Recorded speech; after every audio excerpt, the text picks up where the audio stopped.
Hi everybody, welcome to YS Khong Driving. We are giving you a short walk around of the Ora Good Cat. Yes, this is the car that is made by Great Wall Motor and it is actually selling like hotcakes in Thailand.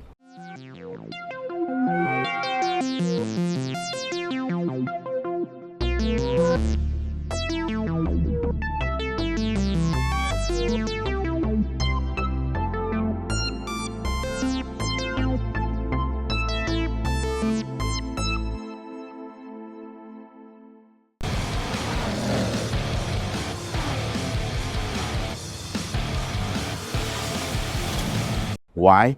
Because do you know in Thailand, 1 liter of gasoline costs about 6 ringgit our money, and when the price of gasoline goes high, that's when the electric car becomes very popular. And of course, this is one of the more competitively priced electric cars. There are 2 versions available, and this one is the high spec or max version, which can go 500 kilometers with a 63 kilowatt hour battery.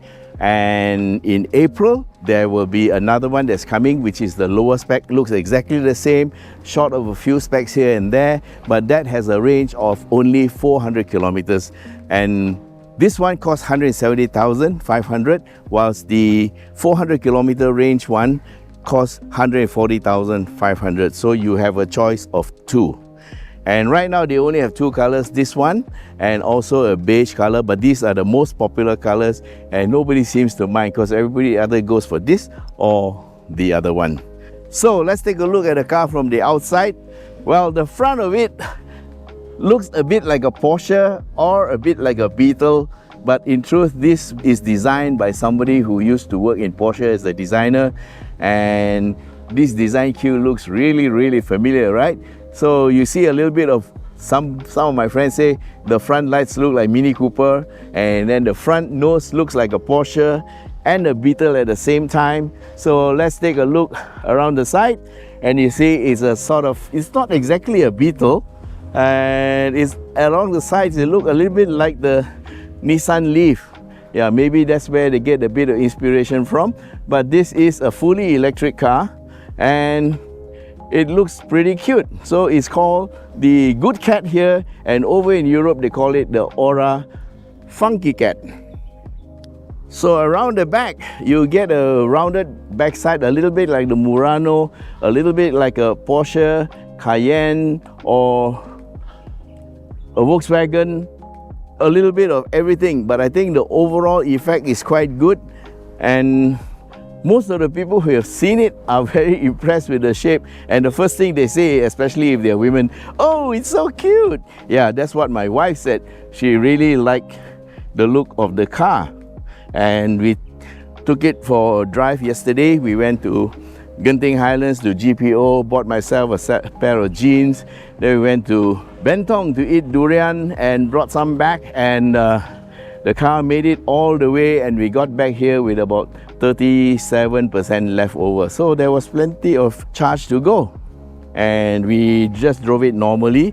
On the mountain it took a little bit more fuel, but overall there was enough range, and that 30-something% translated to about 150 kilometers of range left.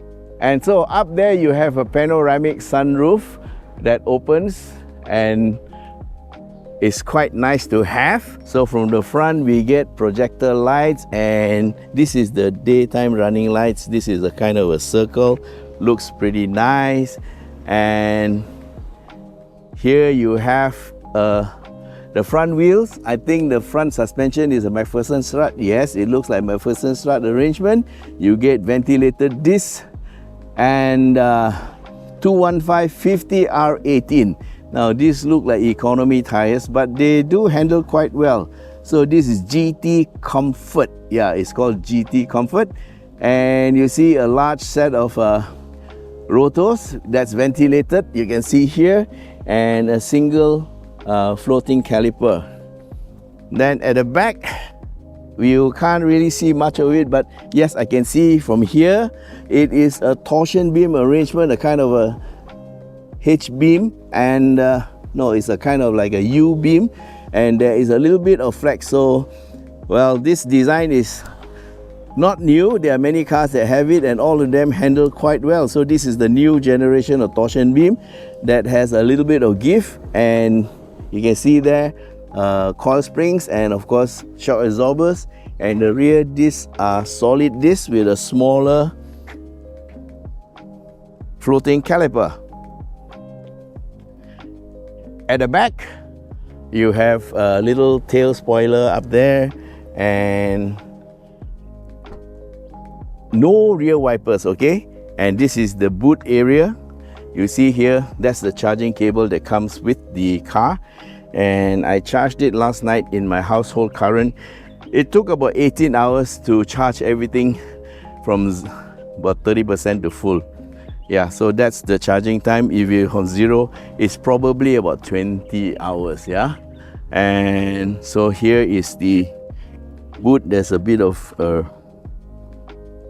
rubber here, and down here there's no spare tire, but there is a tire pump.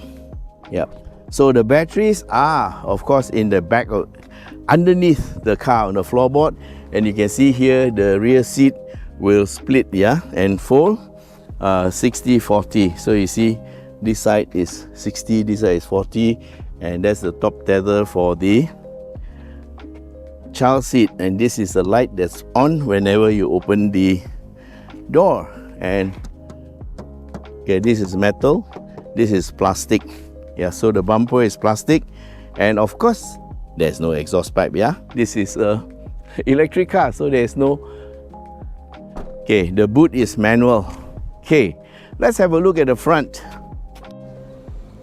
Oh, I expected to see it all covered up, but no. This is the battery management system, and that is the motor down there. And this one down there, that looks like the aircon, and it's an electrical aircon, yeah? So it's mounted in a different angle. It doesn't have to rotate. So it's electrically powered, and so you can see this car is built quite simply. So where the engine is, the motor now takes the place, and here's a battery. Of course, these are for the accessories, and that is the strut mounting there. And yes, this is a metal reinforcement, so that's why this car is quite rigid. Let's see. Oh, ha, guys, this is a plastic fender. Fantastic. Yes, this fender is made of plastic. This bumper is made of plastic. So you get a lot of plastic. That explains why the car weight is only 1.5 tons. Very good. Why didn't they make this plastic? Would have been okay. But maybe this has something to do with pedestrian safety. Yeah? They want the bonnet to be able to carry the pedestrian in case there is a contact. Yeah? So they don't want it to collapse. Yeah. So this one is metal. Okay, so that's it for the front and the mirrors. Of course, this is plastic.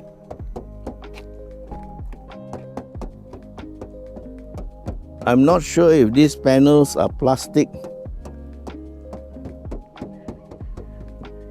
Sounds like metal, this one. This is metal. That's metal. This is very thin metal, that's plastic. So, not sure about that.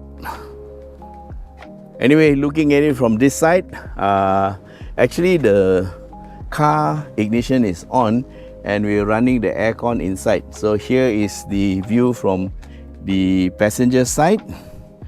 So you have semi-bucket seats, a center armrest. That's your wireless phone charger, and my phone is there charging up. And that's the headrest. So you can see here this diamond stitching. Some people like it. I find it very cute because this is like very retro. And up there you see the panoramic sunroof, two parts, yeah. That part is fixed, this part opens up. And of course there's a slider there, that the blind that closes and is also electrically actuated. So here you see an airbag, of course there's one there. There's another two at the back. So I see 6 airbags We'll check whether there's a knee airbag. No, it doesn't look like it. So this car will have 6 airbags from what I can see. Now this is like kind of like velvet or leather interior. It could be artificial, I don't know. And it's very nice and soft touch. And this is hard touch. Okay, let's go inside from the other side. So this is the door trim. Let's go in from the driver's side. But before we go in from the driver's side, let's look at it. Oh no, there are 6 airbags and 2 side bags. So this looks like 8 airbags here, guys. Because this one is the airbag here. There's another one there. That's a curtain. Another one here. 1, 2, and then on the front, that's 6. Plus these 2 on the seat is 8. Fantastic. Okay, so here's what the car looks like from the rear seat. And you can see that it is actually very well appointed. It looks very simple, but it's two-tone, and this is what I call simplicity. Yeah. Okay, here's the leg room for the rear passenger. This seat is adjusted to my driving position, and I have about 8 inches of leg room. Of course, there's this little cubby hole at the bottom there. And I think the rear seats are just nicely slanted for me to relax. And there's plenty of vision because you have the sunroof in front up there, and then you have a wide expanse of glass so you can look around very easily, so you don't feel claustrophobic at all. And here there's the center armrest, got drink holders, and you can put it up if you want. And the most important, oh my god, handles are here. Side pockets, and the seat is recessed a little bit. And at the back here, the thigh support is not so great, but well, they're trying to give you more space in the car. Things should be okay. Basically, the driver gets all the perks and the passengers get to enjoy a little bit of the car. Headroom, there is enough because this car is quite high. So in terms of headrest, there are only 2. And so the third person will have to struggle a bit, but this is basically a 5-seater, and for practical purposes or long distance, I would say it's a 4-seater, a comfortable 4-seater. All right, you have a USB port at the back, and that's all you get. Okay, here's looking at it from the driver's point of view. This is the side lining, that's the door lock, your wing mirror adjustment, and of course your window controls, plus your little cubby hole for your drinks. And down here you have, this is your driving mode, your headlamp adjuster, traction control off, and this is actually an off switch for the engine should you want to. But you don't need to switch it off because it will switch off by itself when you get out of the car. So it says it's powered on, the car is ready to go. So you step on the brake and you're ready to go.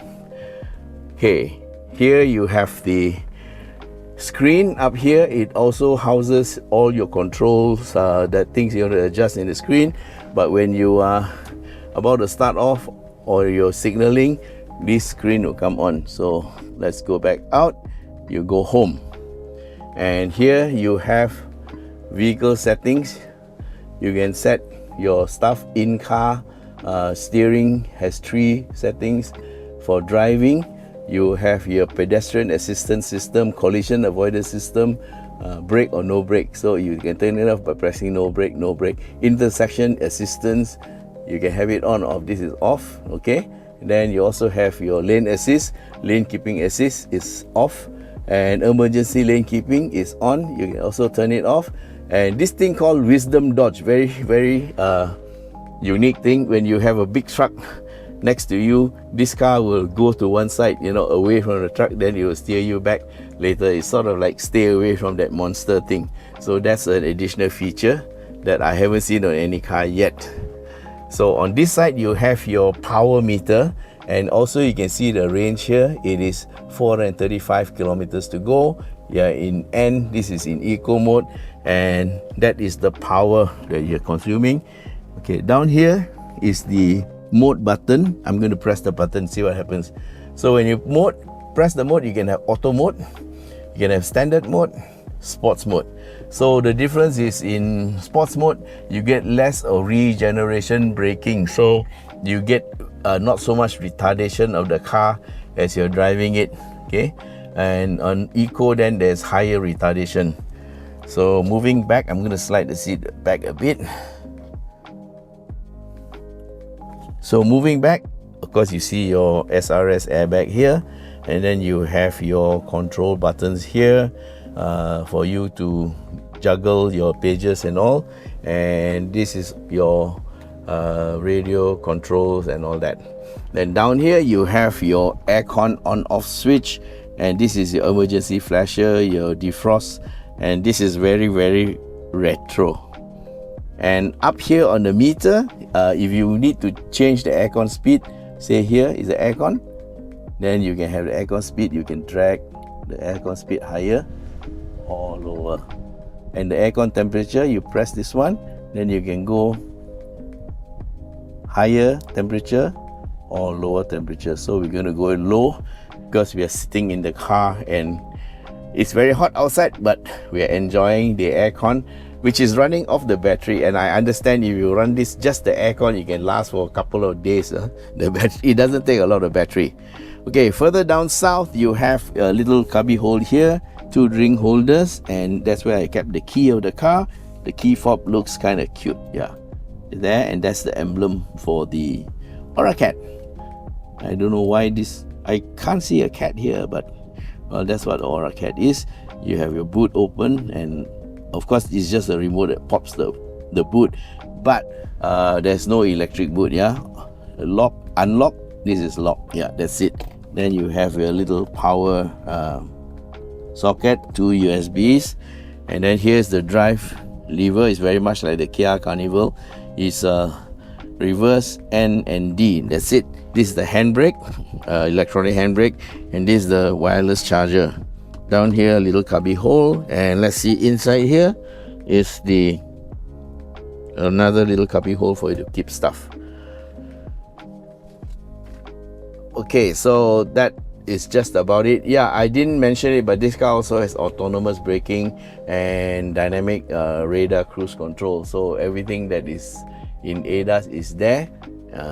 Plus, of course, also the fact it has got this wisdom dodge, yeah, as part of the thing.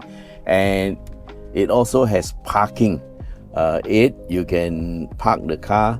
You got the front in, reverse in, or side parking. So 3 parking aids there for you. Up here on the meter you have your speed here, then you have your RPM. That's very interesting. At about 110 kilometers per hour, we are pulling at about 10,000 or 11,000 RPM. Yeah. Then when it goes past 12,000 RPM, these numbers light up in red to tell you, oh yeah, pulling very high revs on the motor. So down there you have down there you have manual adjustment for the steering, and that goes for it's only up and down. There is no adjustment for reach, yeah. And further down south you have, of course, the 2 pedals for the accelerator and the brake. And yes, this car also has a single pedal driving mode, which I have not tried, but should be okay. And then finally they have this one. This is the auto hold. So if you stop and put your foot on the brake, after that you take your foot off the brake, it will hold you indefinitely wherever you are until you accelerate again. Okay, one more thing is this is the central locking, and then your aircon louvers are here. Here for driver, these 2 are for the passenger. So there's no aircon louver for the back passenger, unfortunately. And this is the controller. This is for the shutter. Let's call it the shutter or the blind. And this is for the, so you can open both at the same time. That is the sunroof opening. Yeah. Okay, so one switch can close all. Let's just see. I'm closing the sunroof. Or you need to use the other switch for the shutter.